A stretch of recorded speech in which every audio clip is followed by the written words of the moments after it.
अस्सलाम वालेकुम dear friends and students, how are you. और उम्मीद करते हैं कि आप सब खैरियत और आफियत से होंगे। आप सब लोगों के निसार पे मैंने आज फर्स्ट ईयर का फर्स्ट चैप्टर जो है उसका इंट्रो जो है वो अपलोड कर रहा हूँ।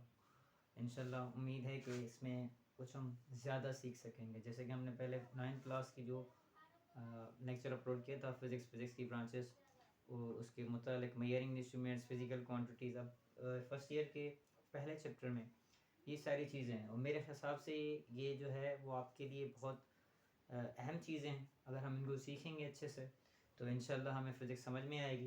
तो हम इंट्रो लेते हैं। फिर पहली टॉपिक यानी फर्स्ट पैराग्राफ पे आपके फर्स्ट ईयर के फर्स्ट पेज पे बहुत अच्छी चीज़ लिखी हुई है जिसे हम नेचुरल फिनोमेना कहते हैं। अब ये क्या है समझेंगे। नेचुरल फिनोमेना क्या है? दोज फिनोमेनास व्हिच अकर्स नेचुरली, यानी ऐसी चीज़ें जो फितरती तौर पे होती हो, कुदरती तौर पे होती हो। Are called natural phenomena. उसे क्या कहा जाता है? नेचुरल फिनोमेनास कहा जाता है।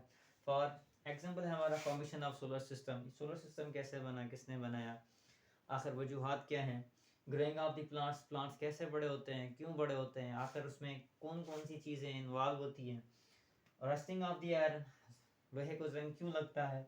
These phenomena lead us to the knowledge. अब हम ये फिनोमेना हमें गाइड करती हैं कि हम सीखें, फितरत के मुतालिक सीखें कि फितरत में क्या है, इन चीज़ों में क्या क्या कौन से ऐसी काजेज और इफ़ेक्ट्स हैं जिनकी वजह से ये सारे अमल जो हैं वो होते हैं। अब for example these phenomena lead us to the knowledge. तो हम जब इन पर गौर करते हैं हमें एक मालूमात मिलती है। उस मालूमात को हम क्या कहते हैं? साइंस कहते हैं। तो हम यूँ कह सकते हैं कि science is the study of natural phenomena. Science is the study of natural phenomena, so that it is called the science, and science is classified into two main branches. Basically science की तो बहुत सारी branches हैं। अब startup यानी initial stage में science को resolve किया गया था टू कैटेगरीज में। वो टू कैटेगरीज कौन सी हैं? नंबर फर्स्ट है आपका बायोलॉजिकल साइंस है और दूसरा है हमारा फिजिकल साइंस। और बायोलॉजिकल साइंस किसे कहते हैं? Biological science is the science, biological science ऐसी साइंस होती है which gives knowledge about the living things, यानी इसमें हम लिविंग ऑर्गेनिजम्स के मुताबिक, जैसे कि एनिमल हो गया, प्लांट्स हो गए और दूसरी सारी मखलूक हैं जो जिंदा हैं, उनके मुताबिक मालूमात को क्या कहा जाता है? Biological science. It is resolve into पहले टू थी, अब 3 ब्रांचेस में उसको रिजॉल्व किया गया है। नंबर 1 है बॉटनी, नंबर 2 है जूलॉजी और नंबर 3 है माइक्रोबायोलॉजी। अब इसके बाद हमारे पास है फिजिकल साइंस। और फिजिकल साइंस क्या होता है? The science which deals with the non living things, यानी ऐसी साइंस जिसका ताल्लुक जो है वो नॉन लिविंग थिंग्स के मुतालिक हो।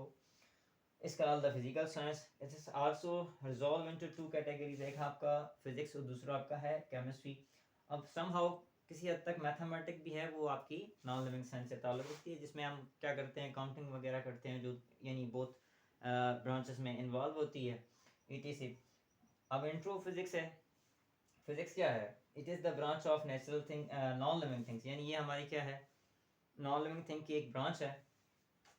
which is taken, यानी the word physics है was being taken from the Greek language word physikos, यानी physikos के लफ्ज़ से लिया गया है ग्रीक लैंग्वेज के, which means related with the nature।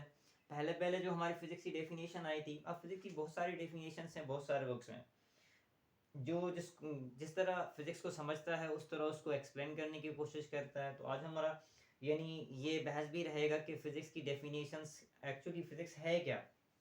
तो मैं आपको समझाना चाहता हूँ, जैसे कि it is related with the nature. अब नेचर में क्या है कि हम फिज़िक्स में क्या करते हैं कि फॉर एग्जांपल हमारा सूरज निकलता है, सूरज डूबता है, तो ये क्या है? एक नेचुरल फिनोमेना है। अब हमने साइंस के थ्रू, नॉलेज के थ्रू ये मालूम किया कि हमारी अर्थ जो है वो रोटेशन करती है, जिसकी वजह से हमें ऐसा लगता है कि सूरज निकल रहा है और डूब रहा है। Actually the earth revolves around the सन।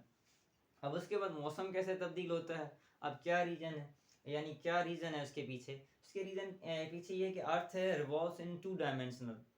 एक होती है स्पिन मोशन, जिसकी वजह से हमारा नाइट और डे होता है, और दूसरा होता है सर्कुलर मोशन, जिसकी वजह से हमारे सीज़न चेंज होते हैं।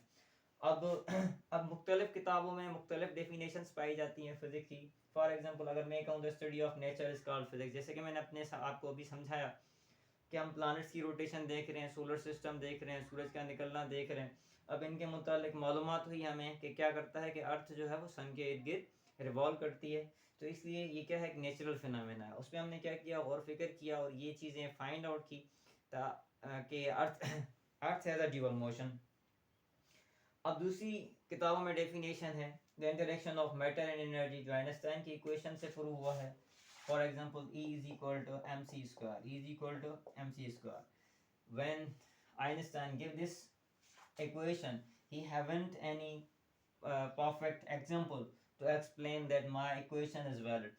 Further, इसके बाद कुछ अरसे के बाद कोई ऐसी केमिकल कंपोजिशन हुई जिसमें मेरे ख्याल से nitrogen react with the lithium, वही gives and gives to alpha particles, यानी टोटली जो मास था वो कन्वर्ट हो गया आपकी एनर्जी में। तो इस इक्वेशन को जो है वो वैलिडेशन मिली थी। अब उसके बाद अब दूसरी किताबों में डेफिनेशन ये है, फर्स्ट ईयर की पुरानी किताब में पहली डेफिनेशन ही है, it is the branch of natural science which gives knowledge about the measurement of natural phenomena. जैसे कि हम फिजिक्स वाले सब किस्म के यूनिट्स जो है वो आपको बना के देते हैं कि किस चीज़ को कैसे मेजर करना चाहिए। तो ये था हमारा आज का टॉपिक, यानी फिजिक्स और उसकी ब्रांचेस। फर्दर हम यानी इसको एक्सप्लेन करेंगे। फॉर एग्जांपल अब इसके बाद हमारी हिस्ट्री है। अब हिस्ट्री ऑफ फिजिक्स में क्या है, हिस्ट्री ऑफ फिजिक्स में हम सीखेंगे कि हमारी हिस्ट्री ऑफ फिजिक्स कितनी पुरानी है और उसमें कहाँ कहाँ से जो है वो आपकी इन्वॉल्वमेंट ऑफ फिजिक्स है, कि कहाँ से हमने शुरू करना है और कहाँ पे ख़त्म करना है।